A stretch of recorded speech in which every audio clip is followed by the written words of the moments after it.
Hello friend, स्वागत है आप सबका हमारे YouTube चैनल प्रयास ऑनलाइन स्टडी सेंटर पे।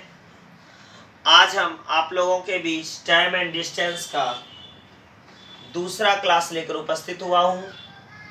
हमें उम्मीद है कि आपने हमारे टाइम एंड डिस्टेंस के पहले क्लास को ज़रूर देखा होगा।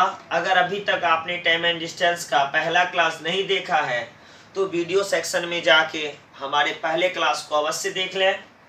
और जिन्होंने अभी तक हमारे चैनल को सब्सक्राइब नहीं किया है उनसे रिक्वेस्ट है कि वो हमारे चैनल को सब्सक्राइब कर लें।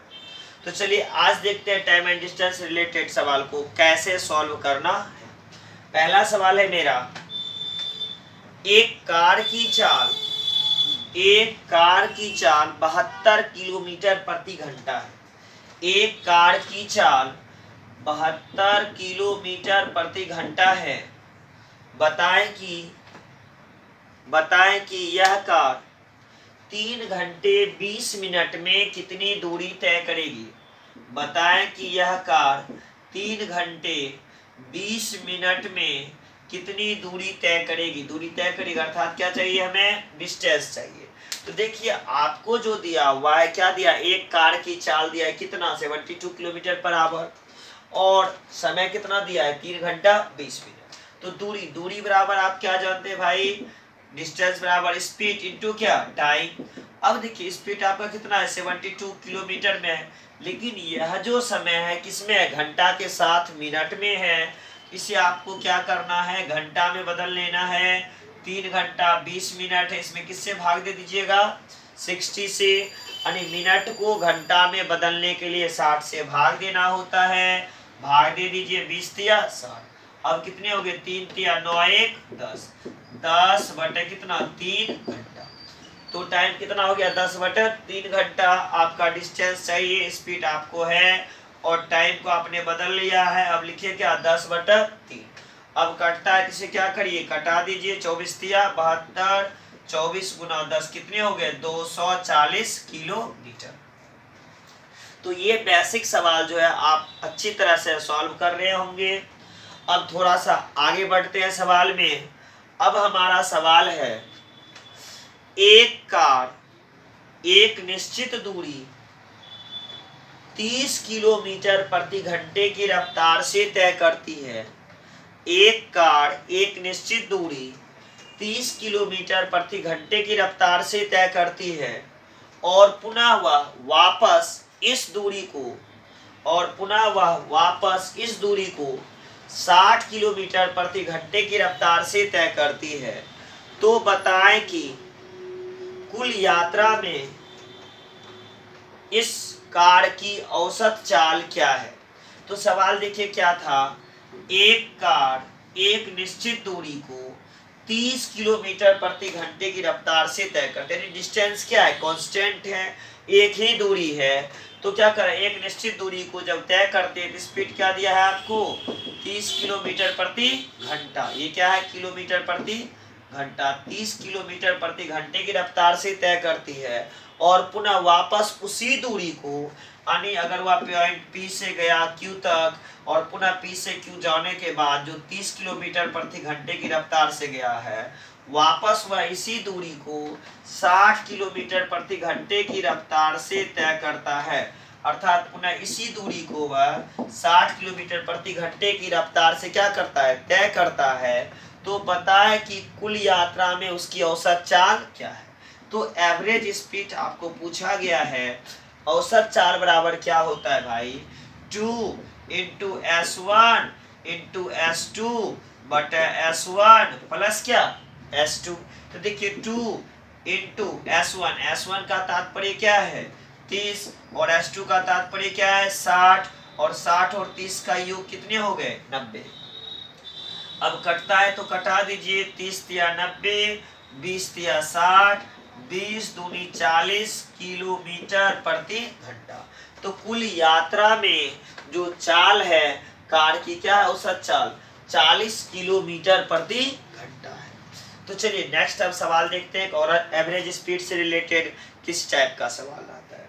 देखिए सवाल है, एक कार एक निश्चित दूरी तय करने के लिए एक कार एक निश्चित दूरी तय करने के लिए प्रथम 4 घंटे तक 60 किलोमीटर प्रति घंटे की स्पीड से जाती है।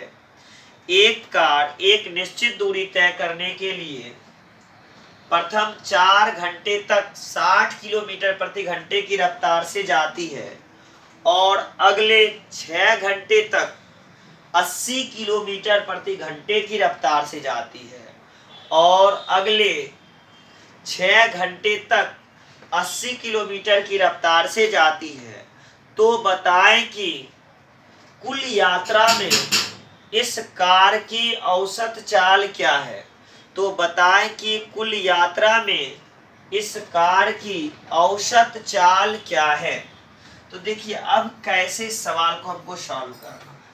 तो सवाल आपको क्या था, एक कार एक निश्चित दूरी तय करने की, मान लीजिए पॉइंट P से लेके पॉइंट Q तक एक कार को चलनी है। पॉइंट P से लेके कहाँ तक, Q तक एक कार को चलनी है और यह कार जो यहाँ से स्पीड अपना चलना शुरू किया, प्रथम 4 घंटे तक इस कार की स्पीड कितनी थी, 60 किलोमीटर प्रति घंटा। प्रथम 4 घंटे तक जो कार थी उसकी स्पीड थी 60 किलोमीटर प्रति घंटा और अगले 6 घंटे तक, मान लीजिए P से Q तक जाना था, जब यह पॉइंट R पे आ गया तब यहाँ से उसने क्या किया, अगले 6 घंटे तक, अर्थात अब टाइम क्या घंटा, 6 घंटे तक उसने अपनी कार की चाल को बढ़ाकर कितना कर दिया, 80 किलोमीटर प्रति घंटा। तो सवाल है कि कुल यात्रा में अर्थात पॉइंट P से लेके Q तक पहुंचने में इस कार की औसत चाल एवरेज स्पीड क्या होगी। इस कुल यात्रा में कार की औसत चाल क्या होगी। तो यहाँ औसत चाल की डिस्टेंस कांस्टेंट नहीं है, डिस्टेंस अलग अलग है।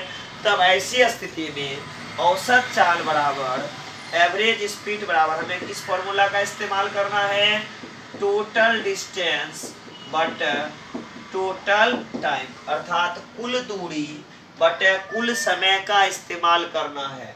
तो पहले हमें देखना है कि कुल दूरी इस कार ने कितनी तय की। हमें क्या देखना है कि यह कार जो है कुल कितनी दूरी तय की। तो टोटल डिस्टेंस निकाल लेते हैं। टोटल डिस्टेंस बराबर क्या, अब देखिए पहले 4 घंटा तक 60 की स्पीड से चला है, फर्स्ट 4 आवर कैसे 6 kilometre per hour and last 6 hour इस कार की चाल कितना था, 80 किलोमीटर प्रति घंटा। तो 6 गुने कितने 80। अब देखते हैं 6 गुना 4 6 चौका 24 240 किलोमीटर और 8 छक्का 48 480 किलोमीटर। दोनों को जोड़ दीजिए। इस कार ने कुल कितनी दूरी तय की, 720 किलोमीटर की और टोटल टाइम जो है भाई वह कितना है, टोटल टाइम पहला 4 घंटा और बाद का 6 घंटा। तो 6 4 कितने हो गए 10 घंटे। ये कार कितनी देर चली है, 10 घंटे तक और कितनी दूरी तय की है, 720 किलोमीटर की। तब हम लिखेंगे क्या, एवरेज स्पीड। हमें एवरेज स्पीड चाहिए, तब बोलेंगे एवरेज स्पीड बराबर टोटल डिस्टेंस। टोटल डिस्टेंस कितना है 720 किलोमीटर। देखिए टोटल डिस्टेंस कितना 720 किलोमीटर और टोटल टाइम कितना दिया हुआ है 10 घंटा। 720 बटे कितना 10, ये 0 और ये 0 आपस में कैंसिल, अर्थात कुल यात्रा में इस कार की चाल क्या थी 72 किलोमीटर प्रति घंटा। तो कुल यात्रा में इस कार की चाल जो थी वह क्या थी 72 किलोमीटर प्रति घंटा। अब इसी को अगर हम डायरेक्ट बनाना चाहते तो यही लिखते एवरेज स्पीड बराबर टोटल डिस्टेंस। तो 4 गुने 60 यही लिख देते क्या, 4 गुने 60 प्लस कुल दूरी के लिए 6 गुने 80, 6 गुने 80 बटे टाइम कितना 6 4 10। यानी स्टेप बाय स्टेप हमें सॉल्व करने की आवश्यकता नहीं है। जो काम करना है टू द पॉइंट यही कर लेना है और टू द पॉइंट करने के बाद अब लिखेंगे 6 चौका 240 प्लस 480 बटे कितना 10, अर्थात 720 बटा 10। देखिए यहाँ से भी आपका क्या आ गया 72 किलोमीटर पर आवर। तो चाहें तो इस सवाल को आप शॉर्ट में भी सॉल्व कर सकते हैं, जहां सवाल को सॉल्व करने में यहाँ आपको 40 से 50 सेकंड का समय लग रहा था, इस तरह से बनाइएगा तो आपको 10 से 15 सेकंड का ही समय लगेगा और सवाल को आप तुरंत सॉल्व कर सकते। चलिए अब दूसरे टाइप के सवाल को देखते हैं। सवाल है, अब दूसरा टाइप का जो सवाल है, सवाल क्या है, दो कार के चाल का अनुपात, दो कार के चाल का अनुपात 4:5 है। दो कार के चाल का अनुपात अर्थात क्या, S1 ratio S2 equal to क्या कर रहा है, 4:5। क्या कर रहा है, दो कार के चाल का अनुपात 4:5 है। तो बताएं कि एक निश्चित दूरी तय करने में, तो बताएं कि एक निश्चित दूरी तय करने में इनके द्वारा लिए गए समय का अनुपात क्या होगा। तो एक निश्चित दूरी तय करने में इनके द्वारा लिए गए समय का अनुपात क्या होगा। आप जानते हैं कि चाल समय का व्युत्क्रमानुपाती होता है। आप क्या जानते हैं, चाल समय का व्युत्क्रमानुपाती अर्थात उल्टा। अगर आप चाल बढ़ा देते हैं आपका जो समय है वह घट जाता है, और अगर आप चाल को घटा देते हैं आपका जो समय है वह क्या हो जाता है, बढ़ जाता है। मान लीजिए आप अपने रूम से ऑफिस की तरफ निकलते हैं और किसी दिन लेट हो जाए तो आप अपनी चाल को क्या करते हैं, बढ़ा लेते हैं स्पीड को, और अगर आप पहले निकल जाते हैं तो आप अपनी चाल को घटा लेते हैं तो आपको समय क्या लग जाता है, ज्यादा लग जाता है।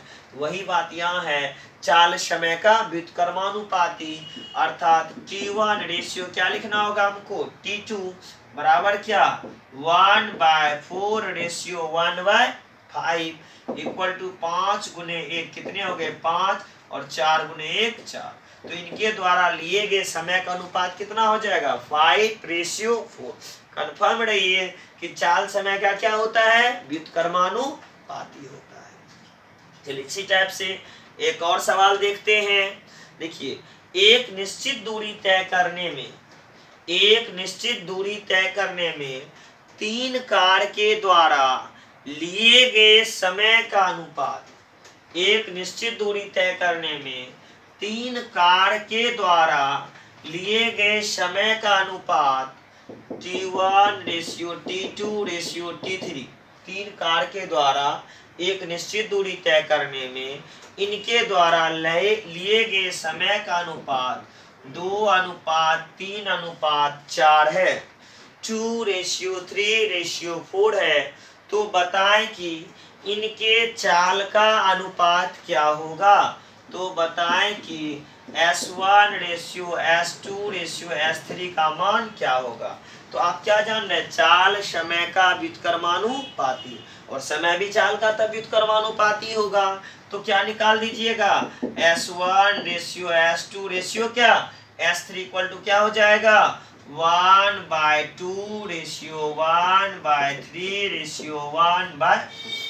अब इसको रेशियो में बदलने के लिए आप जानते होंगे, अगर बाय द वे आपको रेशियो में बदलने के लिए नहीं आता हो, अभी तक आप रेशियो में सही से नहीं बदल रहे हो, या बदलने में शॉर्ट में किसी तरह की परेशानी हो रही हो, तो आप हमारे वीडियो सेक्शन में जाके रेशियो का जो बेसिक कॉन्सेप्ट डाला हुआ है निश्चित रूप से देख लें, जहां से क्या होगा कि रेशियो में बदलने के लिए कभी किसी तरह की परेशानी का सामना नहीं करना पड़ेगा। और अगर आपको नहीं मिले तो आप हमें कमेंट के माध्यम से बता सकते हैं, हम आपको उसका लिंक भेज देंगे।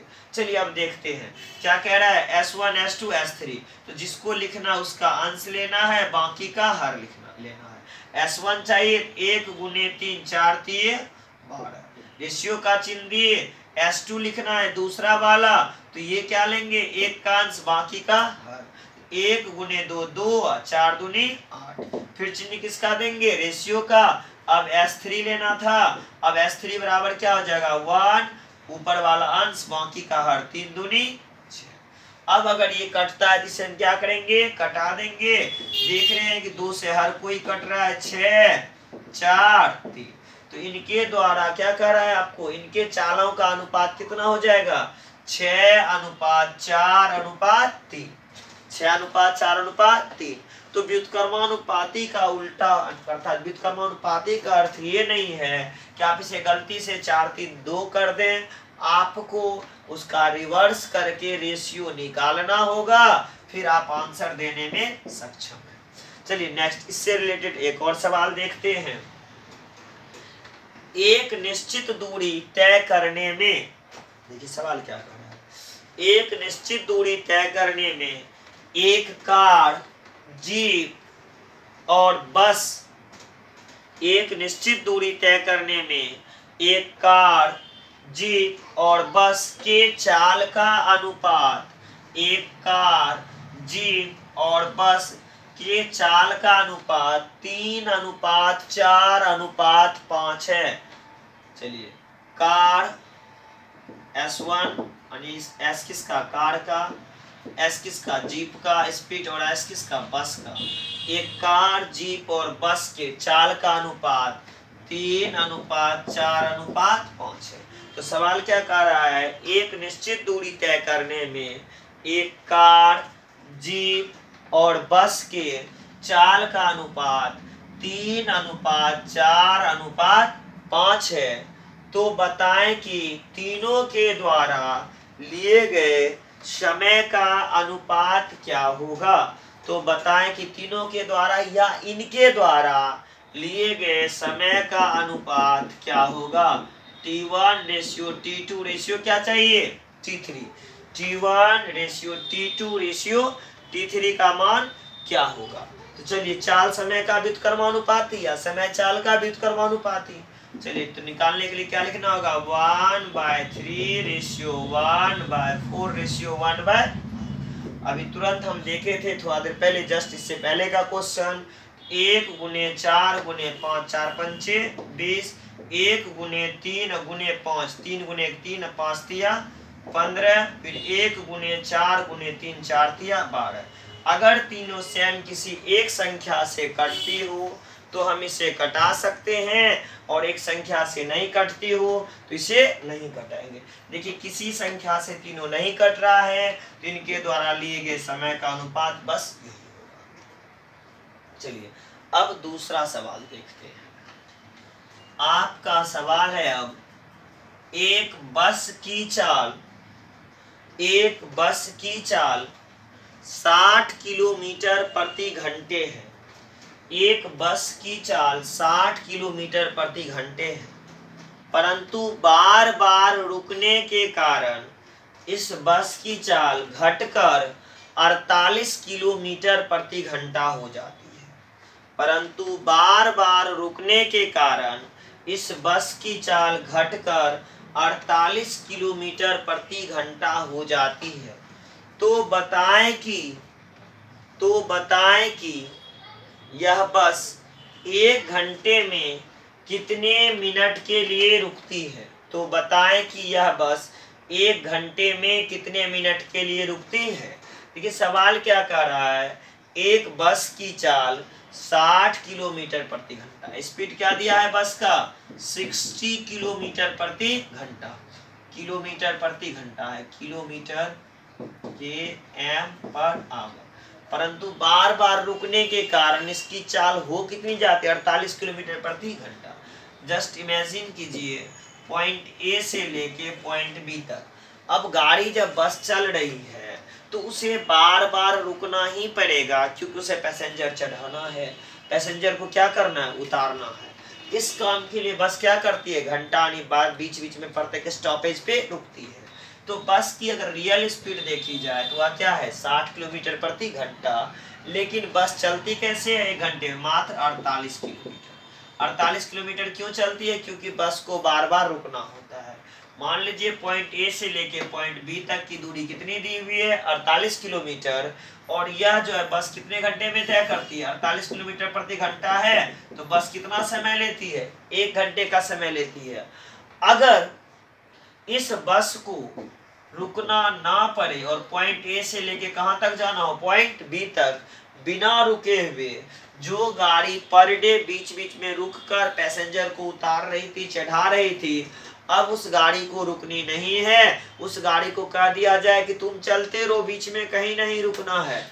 तब क्या लेगा यह टाइम 9। अब इसके द्वारा लिया गया समय क्या होगा, डिस्टेंस। ये डिस्टेंस तो 48 किलोमीटर ही है, तो डिस्टेंस कितना 48 किलोमीटर का, और गाड़ी जो चलती है वह किस स्पीड से चलती है, 60 किलोमीटर प्रति घंटे की स्पीड से चलती है। अब कटता है तो आप क्या करिए, कटा दीजिए, अर्थात गाड़ी 4/5 घंटे तक चलती है। गाड़ी को चलने का समय कितना है, 4/5 घंटा, लेकिन वह लेती कितना समय है, 1 घंटा। कहने का तात्पर्य है गाड़ी चलती है मात्र 4/5, समय लेता है 1। इसका तात्पर्य क्या है, अगर टोटल समय में से गाड़ी चलने के समय को घटा लिया जाए, यानी कुल समय में से गाड़ी चलने के समय को घटा लिया जाए, तो क्या हमें प्राप्त होगा, गाड़ी के रुकने का समय। तो गाड़ी के रुकने में लिया गया समय टाइम बराबर क्या हो जाएगा, टोटल टाइम कितना है आपका, 1 घंटा। इस 1 घंटा में जितने देर के लिए गाड़ी चलती है उस समय को हमें क्या करना है, घटा देना है। देखिए 1 और 5 कैल्शियम क्या हो जाएगा, 5, डिवाइड करिए 5 गुने कितने हो गए, 5 में से 4 गए, 1/5 घंटा है। इसे मिनट में बदलने के लिए 60 से गुना कर देते हैं, 12×5 = 60।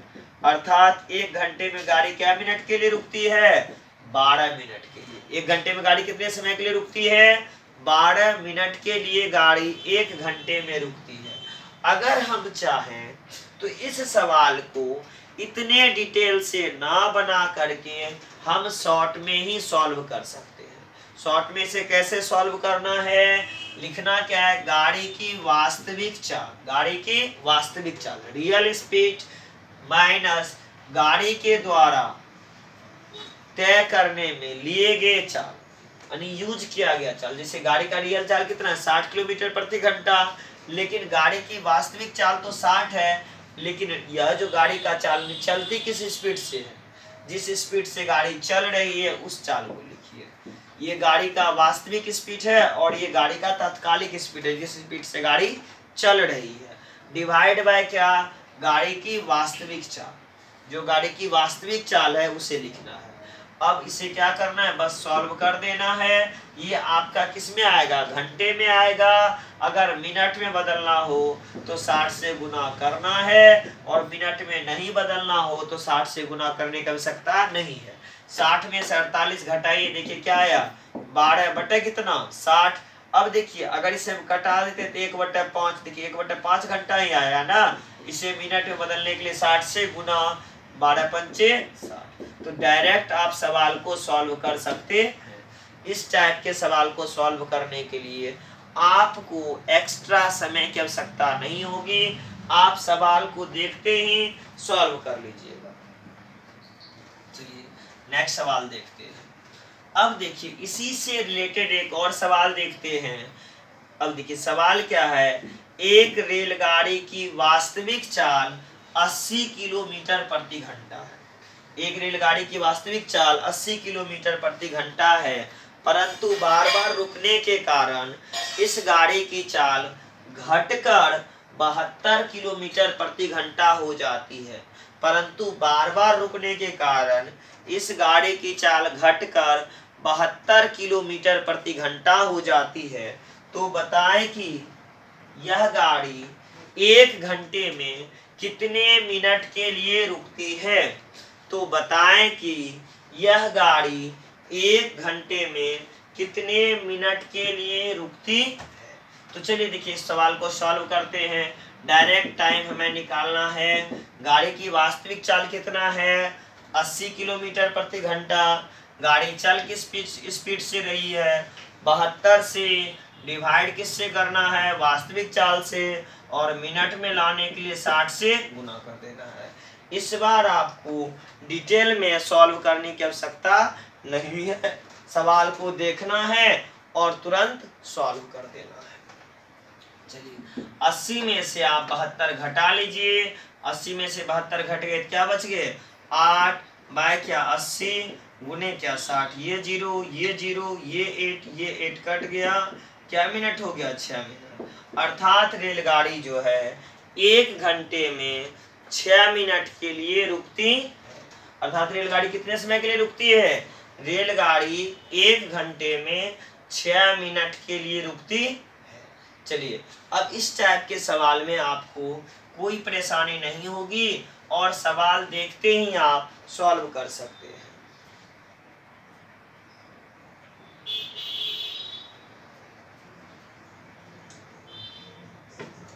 अब देखिए, अब नेक्स्ट सवाल हम देखते हैं। नेक्स्ट सवाल क्या है? आपने देखा होगा कि एग्जाम में छात्र और विद्यालय से रिलेटेड या कर्मचारी और ऑफिस से रिलेटेड सवाल को, अब वह सवाल किस टाइप का रहता है? देखिए सवाल क्या कह रहा है, एक छात्र अपने घर से विद्यालय 4 किलोमीटर प्रति घंटे की रफ्तार से जाता है तो एक छात्र अपने घर से विद्यालय 4 किलोमीटर प्रति घंटे की रफ्तार से जाता है तो 10 मिनट देरी से पहुंचता है। एक छात्र अपने घर से विद्यालय 4 किलोमीटर प्रति घंटे की रफ्तार से जाता है तो 10 मिनट देरी से पहुंचता है और वह 6 किलोमीटर प्रति घंटे की रफ्तार से जाता है तो 5 मिनट पहले पहुंच जाता है।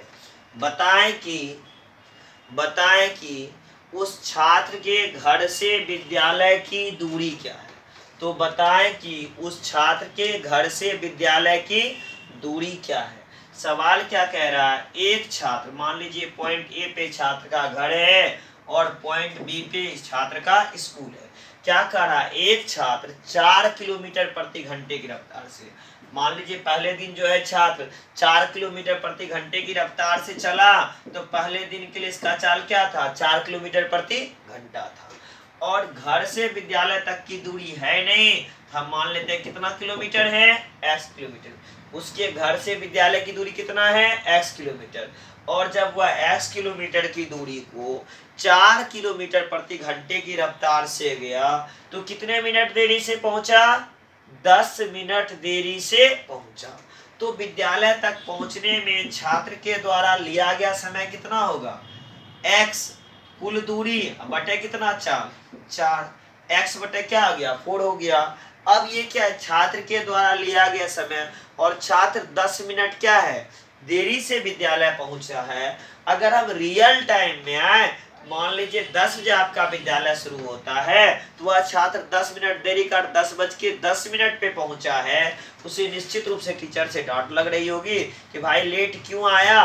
तो वह क्या सोचता है, अगर मैंने 10 मिनट पहले विद्यालय में प्रवेश कर लिया होता तो अभी हमें टीचर की डांट नहीं सुननी पड़ती। 10 मिनट पहले का तात्पर्य क्या, जो उसने समय लिया उस समय में से 10 मिनट को हम क्या करेंगे, घटाएंगे और 60 से भाग क्यों दिए, देखिए x किलोमीटर था और स्पीड किलोमीटर प्रति घंटा में, ये टाइम किस में आता, घंटा में, और ये मिनट में था तो घंटा में बदलने के लिए हमको क्या करना पड़ा, 60 से भाग देना पड़ा। x/4 माइनस कितना, 10/60।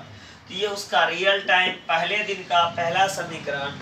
अब जब दूसरे दिन विद्यालय फिर छात्र विद्यालय जा रहा है तो वह सोच रहा है कल अगर मैंने 4 के स्पीड से गया था तो 10 मिनट देरी हो गई थी मुझे, जिसलिए हमें डांट पड़ी। आज हम अपनी स्पीड को बढ़ा के 6 किलोमीटर प्रति घंटा कर दूं। आज मैं अपनी स्पीड को बढ़ा कितना कर दूं, 6 किलोमीटर प्रति घंटा कर दूं। जैसे छात्र ने अपना स्पीड बढ़ाया कितना, x/6, तो वह उसका समय हुआ और क्या देख रहा है छात्र कि विद्यालय समय से 5 मिनट पहले, हमने क्या कहा था 10 बजे इसका स्कूल है, 5 मिनट पहले का अर्थ 9:55 पे ही विद्यालय पहुंच गया। अगर वह छात्र 5 मिनट बाद भी आता तो कोई दिक्कत नहीं, क्योंकि विद्यालय का समय किसका है, 10 का है।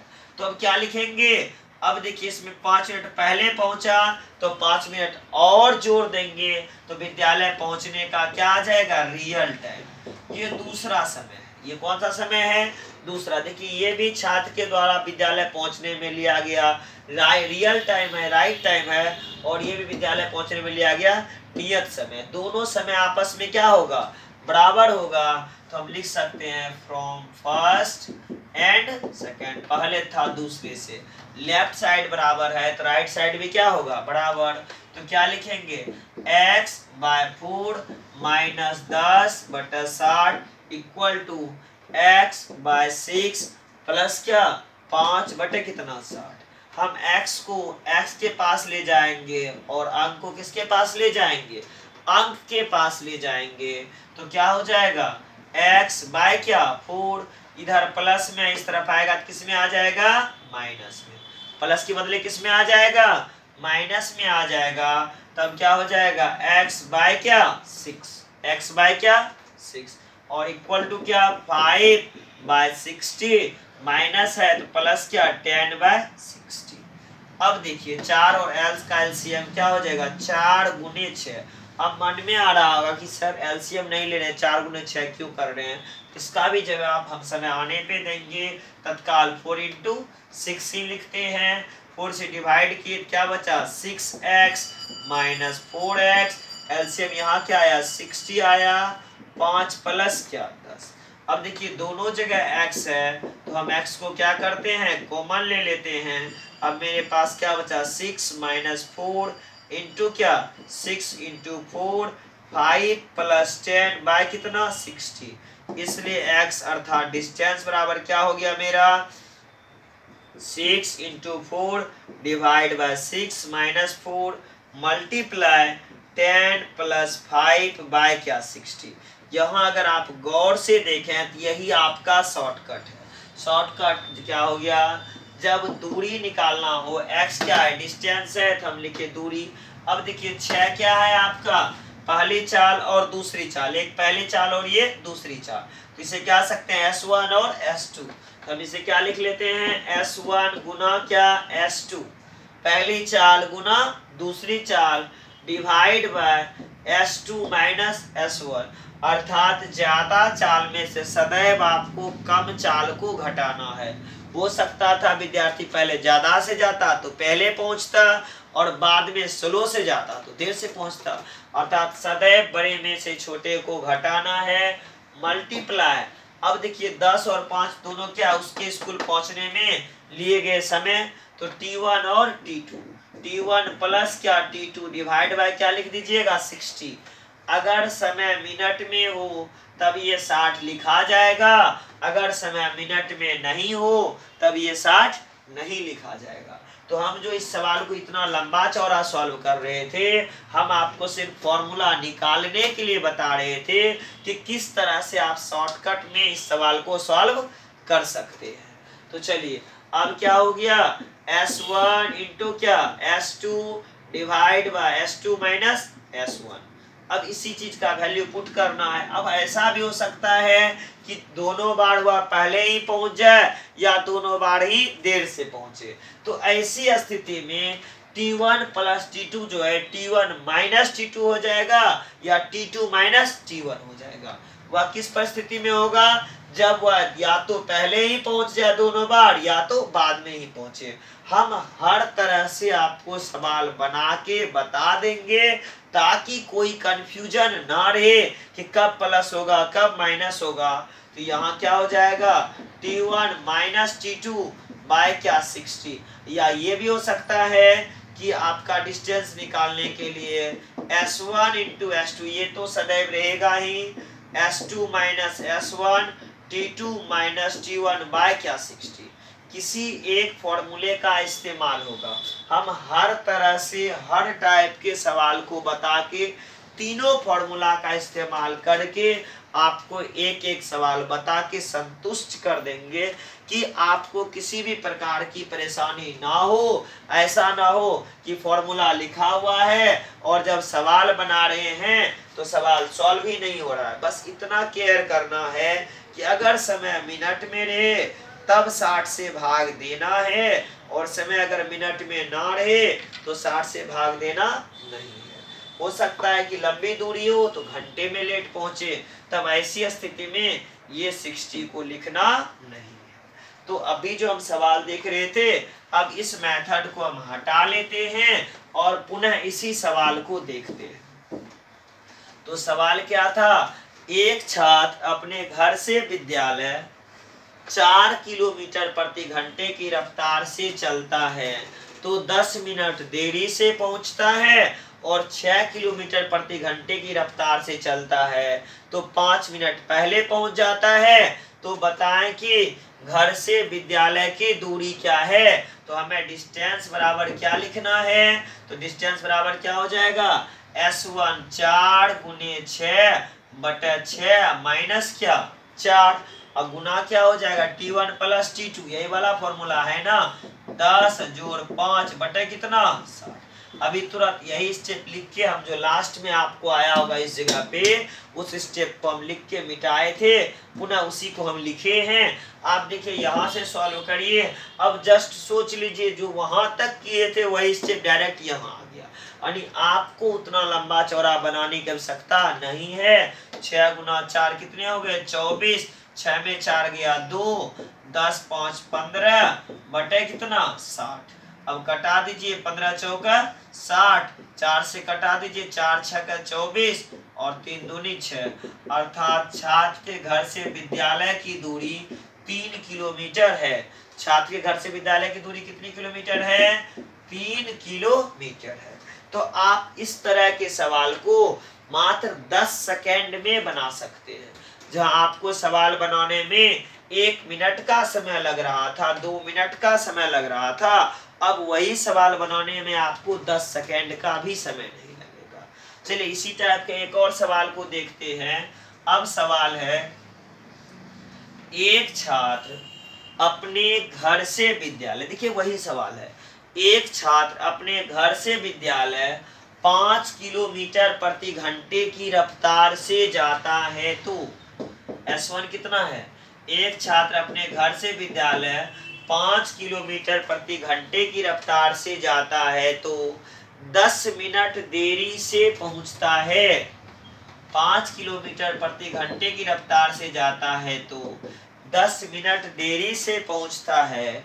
यदि वह 7 किलोमीटर प्रति घंटे की रफ्तार से जाता है तो S2, यदि वह 7 किलोमीटर प्रति घंटे की रफ्तार से जाता है तो 2 मिनट देरी से पहुंचता है।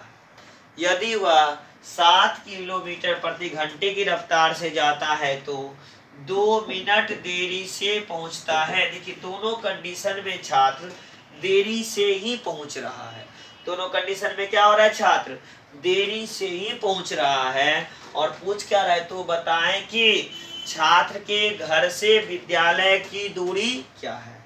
तो बताएं कि छात्र के घर से विद्यालय की दूरी क्या है। पुनः हम एक बार सवाल को रिपीट करते हैं। सवाल है हमारा, एक छात्र घर से विद्यालय 5 किलोमीटर प्रति घंटे की चाल से जाता है तो 10 मिनट देरी से पहुंचता है। यदि वह 7 किलोमीटर प्रति घंटे की रफ्तार से जाता है तो 2 मिनट देरी से पहुंचता है। तो बताएं कि छात्र के घर से विद्यालय की दूरी क्या है। तो डिस्टेंस बराबर, देखिए दोनों बार देरी के लिए ये वाला इस्तेमाल करना है। S1 इंटू S2, 7 इंटू क्या लिखना है 5, और फिर क्या S2 माइनस S1, 7 माइनस क्या लिख देंगे 5, S2 माइनस S1। 5 गुना 7 बोलिए या 7 गुना 5 बोलिए, दोनों का तात्पर्य एक ही है। मल्टीप्लाई T2, T1 माइनस क्या T2, 10 में से इस बार 2 क्या होगा घटेगा। अगर दोनों बार देरी से पहुंचे या दोनों बार पहले पहुंचे तो ऐसी स्थिति में हमेशा बड़े समय में से छोटे समय को घटा देना। 10 माइनस 2 मिनट में है तो 60 से हमें क्या करना है, भाग देना है। 7 पचे 35, 7 में से 5 गया 2, 10 में से 2 गए क्या बच गया 8, और ये कितने 60। कटा दीजिए 4 दूनी 8, फिर 4 से कटा दीजिए 15 चौका 60, 5 तिया 15, 7 पचे 35। देखिए आसानी से कट रहा है, कितना आ गया 7 बटे कितना 3, 3 दूनी 6, 2.1/3 किलोमीटर। तो छात्र के घर से जो विद्यालय की दूरी है वह कितना है 2.1/3 किलोमीटर। तो छात्र के घर से जो विद्यालय की दूरी है वह कितना है 2.1/3 किलोमीटर। चलिए इसी टाइप के एक और सवाल को देखते हैं। अब सवाल क्या है, एक छात्र अपने घर से विद्यालय 8 किलोमीटर प्रति घंटे की रफ्तार से जाता है तो एक छात्र अपने घर से विद्यालय 8 किलोमीटर प्रति घंटे की रफ्तार से जाता है तो 5 मिनट पहले पहुंच जाता है। एक छात्र अपने घर से विद्यालय 8 किलोमीटर प्रति घंटे की रफ्तार से जाता है तो 5 मिनट पहले पहुंच जाता है। सॉरी, ये तो स्पीड हो गया। टाइम कितना हो जाएगा, 5 मिनट पहले, और ये क्या है, किलोमीटर प्रति घंटा, और 5 मिनट पहले पहुंच जाता है। यदि वह 10 किलोमीटर प्रति घंटे की रफ्तार से जाए तो यदि वह 10 किलोमीटर प्रति घंटे की रफ्तार से जाए तो यदि वह 10 किलोमीटर प्रति घंटे की रफ्तार से जाए तो 10 मिनट पहले पहुंच जाएगा। तो 10 मिनट पहले पहुंच जाएगा। बताएं कि छात्र के घर से विद्यालय की दूरी क्या है। तो बताएं कि छात्र के घर से विद्यालय की दूरी क्या है।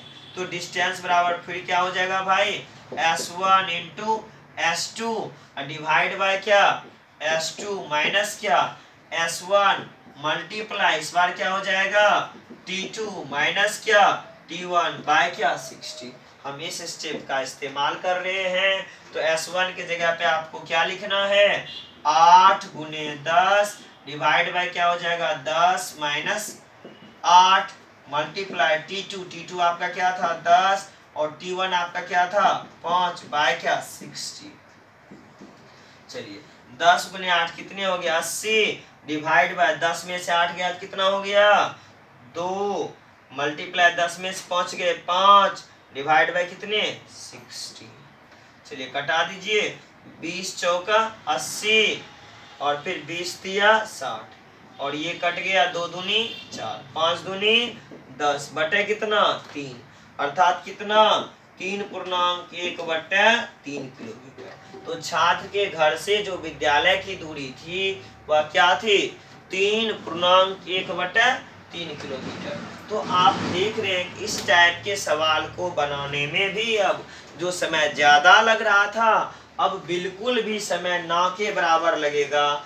आप एकदम आसानी से इस टाइप के सवाल को सॉल्व कर सकते हैं। बस मैंने क्या बोला था कि एक ही चीज गौर करना है कि अगर मिनट में रहे तो 60 से भाग देना है, मिनट में ना रहे तो 60 से भाग नहीं देना है। जैसे एक सवाल देखिए, सवाल है एक कार पटना से वाराणसी 60 किलोमीटर प्रति घंटे की रफ्तार से जाती है तो एक कार पटना से वाराणसी 60 किलोमीटर प्रति घंटे की रफ्तार से जाती है तो 3 घंटे देरी से पहुंचते हैं। एक कार पटना से वाराणसी 60 किलोमीटर प्रति घंटे की रफ्तार से जाती है तो 3 घंटे देरी से पहुंचती है। यदि यही कार 80 किलोमीटर प्रति घंटे की रफ्तार से जाती है तो यदि यही कार 80 किलोमीटर प्रति घंटे की रफ्तार से जाती है तो 2 घंटे पहले पहुंच जाती है। 2 घंटे पहले पहुंच जाती है। तो बताएं कि पटना से वाराणसी की दूरी क्या है। तो बताएं कि पटना से वाराणसी की दूरी क्या है। देखिए सवाल को हम पुनः एक बार दोहरा रहे हैं आप लोगों के बीच। सवाल है एक कार पटना से वाराणसी 60 किलोमीटर प्रति घंटे की रफ्तार से जाती है तो 3 घंटे देरी से पहुंचती है। यदि यही कार 80 किलोमीटर प्रति घंटे की रफ्तार से जाती है तो 2 घंटे पहले पहुंच जाती है। बताएं कि पटना से वाराणसी के बीच की दूरी क्या है। डिस्टेंस चाहिए तो डिस्टेंस बराबर आप क्या जान रहे हैं S1 इंटू क्या S2 divide by S2 minus क्या S1 मल्टीप्लाई T2 क्या है T1 और प्लस क्या T2। क्या डिवाइड बाय 60 होगा यहाँ? बिल्कुल नहीं होगा। क्यों नहीं होगा? क्योंकि यहाँ इस बार क्या दिया हुआ है? टाइम आवर में दिया है। जब टाइम आवर में दिया रहे तो डिवाइड बाय 60 लिखने की आवश्यकता नहीं है। आपको लिखना है T1 प्लस क्या T2, बस इतना ही करना था। और यही चीज हम बार बार बोल रहे थे कि अगर समय मिनट में रहे यानी देर से और पहले वह मिनट में आए, मिनट में लेट से जाए, तो आपको 60 से भाग देना है। और मिनट में ना रहे तो आपको 60 से भाग नहीं देना। या घंटे में है तो 60 से भाग देने की आवश्यकता नहीं है। S1 आपका कितना हो जाएगा 60 और S2 कितना हो गया 80 और अंतर दोनों का 80 माइनस क्या 60 मल्टीप्लाई 3 प्लस क्या 2। 60 गुने 80, 80 में से 60 गए 20 और 3 2 5, 5 चौका 20, 15 चौका 60, 15 चौक कितने हो गए 60, 15 गुना 8 120, अर्थात कितने किलोमीटर दूरी हो गई 1200 किलोमीटर। दोनों शहर के बीच की जो दूरी है वह कितना किलोमीटर है 1200 किलोमीटर है। चलिए अब है या नहीं है वाराणसी पटना के बीच की दूरी? बहुत के मन में आएगा पटना वाराणसी इतना दूर थोड़ा ना है। अरे भाई जितना भी दूर रहे, हम तो सवाल सॉल्व करने के लिए सीख रहे थे और उम्मीद है कि आप जो है इस टाइप के सवाल में यानी छात्र घर से विद्यालय जाए या विद्यालय घर से आए या कोई व्यक्ति कार्यालय जाए या कार्यालय से आए, ऐसा नहीं है कि मैंने विद्यालय वाला बनाया तो कार्यालय वाला नहीं बनेगा। हमें उम्मीद ही नहीं पूरा भरोसा है कि आप इस टाइप के सवाल को आसानी से सॉल्व कर सकते हैं। और पुनः नेक्स्ट वीडियो के साथ हम आप लोगों के बीच पुनः अगले क्लास में मैं आऊँगा। तब तक के लिए इतना ही और फिर मिलते हैं नेक्स्ट वीडियो में। बस आप लोगों से पुनः रिक्वेस्ट है कि हमारे चैनल को सब्सक्राइब एवं शेयर करते रहें और जो भी अच्छा लगे अगर हमारा वीडियो तो कमेंट के माध्यम से हमारी हौसला अफजाई करते रहें। फिर मिलते हैं नेक्स्ट वीडियो में।